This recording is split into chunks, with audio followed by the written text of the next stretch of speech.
చందమామ కథ షికారి. భద్రాచలం ప్రాంతమంతా గడ్డు మన్యం. అది చీమల దూరని చిట్టడవులతోనూ కాకుల దూరని కారడవులతోనూ నిండి ఉంటుంది.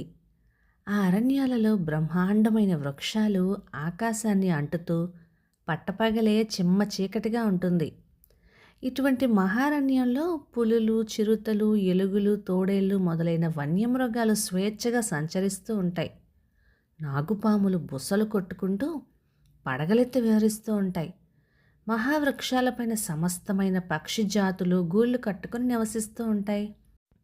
అరణ్యంలో సంచరించే అడవి జంతువులను, నాగుపాములను, పక్షులను కొట్టడం అంటే జమీందారులకి, సీమ దొరలకి చాలా సరదా. వాళ్లకు వేట ఒక ఆట. ముఖ్యంగా సెలవు రోజులు, ఆదివారాలు వచ్చాయంటే వేటకు వెళ్తే కానీ దొరలకు అసలు తోచనే తోచదు. వేటకు వెళ్ళి దొరగారు ఒక జంతువును కొట్టారంటే ఆయనకు సరదా తీరడమే కాక గొప్ప కీర్తి కూడా వస్తుంది. ఆహా, మన దొరగారు భలే అడవి పందిని కొట్టారు అంటూ జనమంతా ఆయన ధైర్యాన్ని గురించి, పౌరుషాన్ని గురించి చెప్పుకోనడమే కాక దొరగారిని వేణువుల్లో పొగుడుతారు కూడాను. అయితే వేటగాండ్రకు సామాన్యంగా అడవులకు పోయి ఇష్టం వచ్చిన జంతువులను కానీ పక్షులను కానీ కొట్టి తెచ్చుకోవటం చేతనై ఉండదు. అడవులలోని జంతువుల గమనాల్ని బాగా తెలిసిన వాళ్ళు కొంతమంది ఉంటారు. వాళ్ళని షికారి అంటారు. ఈ షికారీలు జంతువుల జాడ చెబితే దాన్ని బట్టి వేటగాండ్రు మాటు వేసి వాటిని కొడుతూ ఉంటారు. ఒకప్పుడు మాయవరం నుండి తంగవేలు అనే షికారి వచ్చాడు.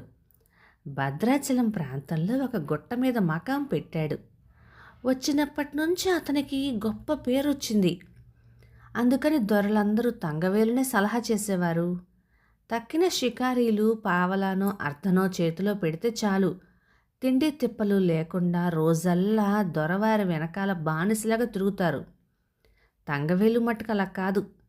ఎవరైనా కానీ అతని బసకు వచ్చి సలహా పొందవలసిందే. తంగవేలు గుట్ట మీద తన కుటీరం నుండి కదలనే కదలడు. అక్కడే కూర్చుని ఉండి జ్యోతిష్కుల్లాగా అడవి జంతువుల గమనాన్ని తూచా తప్పకుండా చెప్పగలడు. ఫలానా అడవిలో ఫలానా దిక్కు నుంచి పడమటి వైపున ఉండే వాగులోకి ఇన్ని అడుగుల ఎత్తు, ఇన్ని అడుగుల పొడవు గల పెద్ద పులి సాయంకాలం వేళ 3:20 దప్పిక తీర్చుకోవడానికి వస్తుంది అని తంగవేలు ముందుగానే వివరాలు చెప్పేసేవాడు. వేటగాళ్ళు గడియారం చూసుకొని అదే సమయానికి ఆ దిశగా వెళ్ళి కనిపెట్టుకొని ఉంటే అతడు చెప్పిన కొలతల ప్రకారం ఆ పెద్ద పులి ఖచ్చితంగా వచ్చి తీరేది. ఇలా తంగవేలు చెప్పిన ప్రకారం వేటగాళ్ళు జంతువులను పట్టుకోబోయేవాళ్ళు. కానీ చిత్రం ఏమిటో ఎంతకాలానికి ఒక్క జంతువు వేటగాళ్లకు దొరకకుండా పోయేది. ఒకసారి ఒక జమీందారు తంగవేలు వద్దకు వచ్చి సలహా అడిగారు. తంగవేలు మకాం చేసిన గుట్టకి ఎదట అడవి ఉండే కొండకి మధ్య ఒక ఏరుంది. ఆ ఏటి యువతల నుంచే గురి చూసి కొట్టమని తంగవేలు వేటగాళ్ళకు సలహా చెప్పేవాడు. ఇప్పుడు ఈ జమీందారికి కూడా అతడు అలాగే సలహా చెప్పాడు. అయితే మనం యువతల గట్టు మీద ఉండటం చేత గురి తప్పిపోవచ్చు. అవతల గట్టు మీదనే ఉండి కొట్టినట్టయితే ఒకవేళ గురి తప్పి జంతువు పారిపోయినా దానిని వెంటాడి కొట్టవచ్చు అని తలచి ఆ జమీందారు ఏరు దిగి అవతల గట్టుకు పోయి పొంచి ఉన్నాడు. తంగవేలు చెప్పినట్టుగా సరిగ్గా సాయంకాలం 4:40 ఒక పెద్ద పులి బయటకు రాసాగింది. అది 2 అడుగులు ముందుకు వేసిందో లేదో జమీందారు ఢామ్ అని తుపాకీ పేల్చాడు. ఆ దెబ్బకి పులి బాబోయ్, కొట్టమాకండి కొట్టమాకండి అని మానవ భాషలో అరుస్తూ కింద పడిపోయింది. ఈ వింత చూసి జమీందారు పరివారంతో సహా పులి వద్దకు పోగానే పులి చర్మం చించుకొని ఒకడు బయటకు వచ్చాడు. వాని కాలికి దెబ్బ తగిలి రక్తం కారుతూ ఉంది. జమీందారు వానికి కట్టుకట్టి స్థిమితపరిచాడు. తర్వాత వాడిని సంగతి సందర్భాలు అడిగేసరికి, స్వామి, మేము తంగవేలు నౌకర్లం. 3 తరాలకు సరిపడే సొమ్ము అతడు మాకిచ్చి ఉన్నాడు. అందుకనే మేము ప్రాణాలకు తెగించి ఇలా అడవి మృగాల వేషాలతో సంచరిస్తూ ఉంటాము. యజమాని మాకు ఏ రోజుకు ఆ రోజు ప్రొద్దుటే ఎవళ్ళు ఏ జంతువు చర్మంలో దూరి ఎన్ని గంటలకు ఏ తావుకు రావాలో చెబుతాడు. ఆ ప్రకారం మేము ఇక్కడ సంచరించాలి అంటూ చిత్రమైన తన చరిత్ర చెప్పాడు. మరునాడు జమీందారు తంగవేలు బసకు వెళ్ళాడు కానీ అప్పటికప్పుడే అతని కుటీరం ఖాళీ అయిపోయి ఉన్నది. కథ సమాప్తం. బాగుంది కదా షికారి కథ. అయితే ఈ కథలో తంగవేలు తెలివైనవాడంటారా మోసగాడంటారా? అక్కడ లేని దాన్ని ఉన్నట్టుగా ఇల్యూషన్ క్రియేట్ చేయడం, దాని నుంచి బెనిఫిట్ అవ్వడం బాగుంది.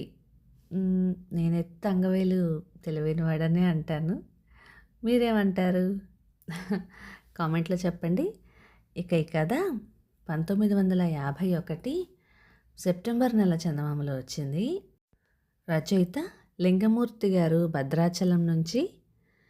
ఇలాంటి చిన్న చిన్న మోసాలు, అఫ్కోర్స్ పెద్ద పెద్ద మోసాల్లో కూడా ఇట్లాంటి టెక్నిక్ని వాడడం మనం చూస్తూనే ఉంటాం కదా. ఈ కథ చదివినప్పుడు అనిపించింది నా ఫస్ట్ రియాక్షన్ మాత్రం. అయితే మీరు ది లక్కీ భాస్కర్ సినిమా చూశారు కదా, అందులో కూడా మనకి చూపించారు. స్టాక్ మార్కెట్లో లేని డిమాండ్ ఉన్నట్టుగా క్రియేట్ చేసి దానికి వాల్యూ పెంచి తర్వాత స్టోరీ అంతా చూసాం కదా. హర్షద్ మెహతా ఎలా చేశారు అని. ఇక నుంచి కేవలం కథ వినడమే కాకుండా కథకు సంబంధించి కొన్ని మాటలు కూడా మాట్లాడుకుందాం. సరేనా? మీ అభిప్రాయాన్ని కామెంట్లో చెప్పండి.